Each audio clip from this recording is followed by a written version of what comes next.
hardest thing to get another human being to do is just to step up and cause an injury on another human being. It's really easy for us if you see some guy come at you throwing a punch with there's some sort of a threatening thing.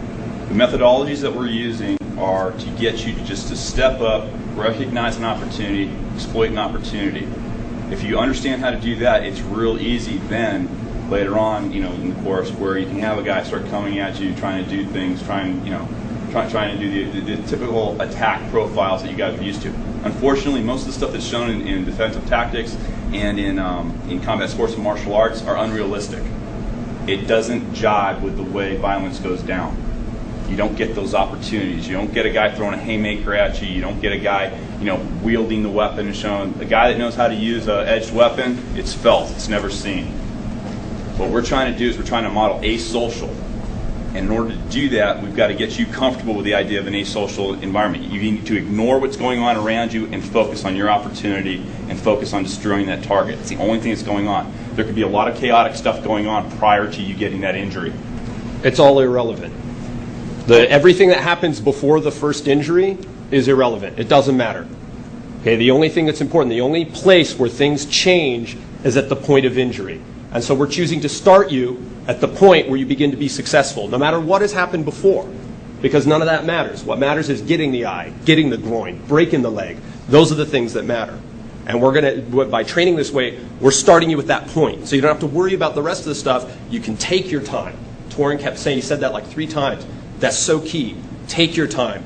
Look at your opportunities. Look at your options, and then exploit them. Quick analogy just for you guys to get an idea. There's a big difference between trading punches, getting hit, and being injured. Okay. Quick sports analogy that I like to use recently. The De La Hoya fight against Hopkins went down 8 rounds. De La Hoya did way better than anybody thought he was going to do. A lot of traded punches, took a lot of abuse. Both sides went back and forth. Then it happened. 8th round, Hopkins comes in, perfect shot, all body weight. If you look at it, it's just a perfect shot right into the liver. That's when the injury occurred. De La Hoya froze, dropped to his knees. If you watch him, he was conscious the whole time. His intent was there. He wanted to do something. He could do nothing. He sat there. He fell on his side. He apologized after it. What did he say? I got hit right in the butt, and there was nothing I could do. That's where the injury occurred. The prior 8 rounds, nothing. The human body cannot take injury. The human body can take an awful lot of non-specific trauma. Okay? So that's what we're talking about. So, did you get knocked on the top of the head? Did you get caught unaware? Did you get jacked from behind? All that stuff occurred. The injury didn't occur yet. You need to be the one to get that injury. And that's the one thing that targeting gives you. It gives you the ability to know what the reaction, if you're successful, should be. And therefore, you have enough targets now and enough ways of getting those targets that you should be able to drop those bodies in a confined area like this. See, his deal is this is new. This is not competition. I'm allowing you to use my body. If I think you're unsafe and I'm going to get it because these injuries are irreparable, then I'm not going to give you good reactions because I don't trust you. I'll trust you if you're pushing through.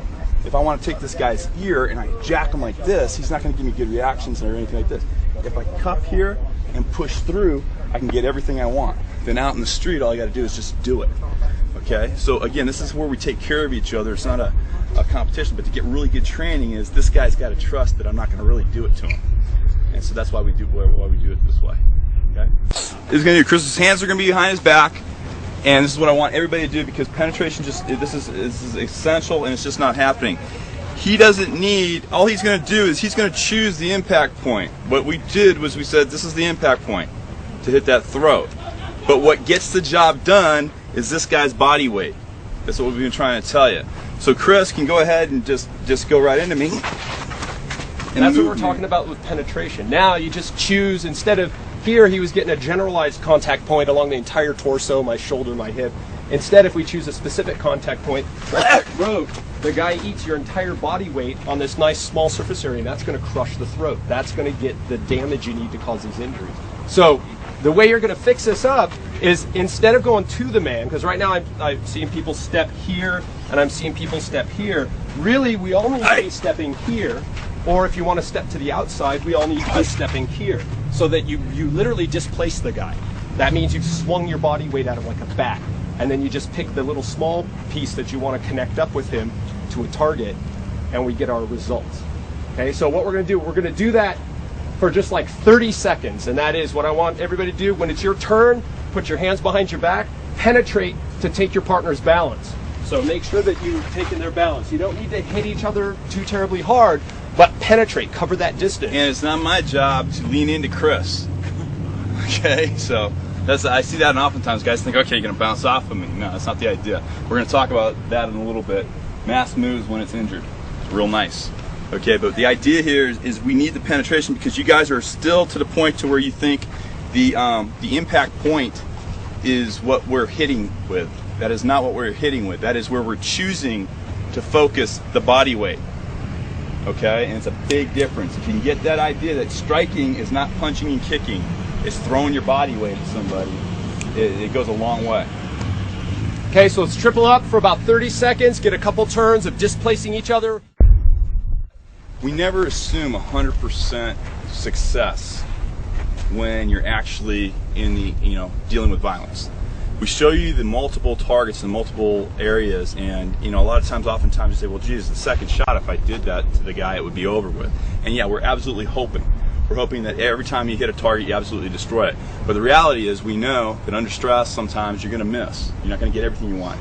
And that's why it's so critical, especially when you're dealing from a position, a different orientation, that you use everything to that advantage. Meaning, if I'm starting from the ground, I'm not taking my strikes and I go, okay, well, I got 2 good strikes on him, now I'm going to stand up and do a strike because I got my injuries. You can never assume that. You always fight from where you're at until the person's non-functional.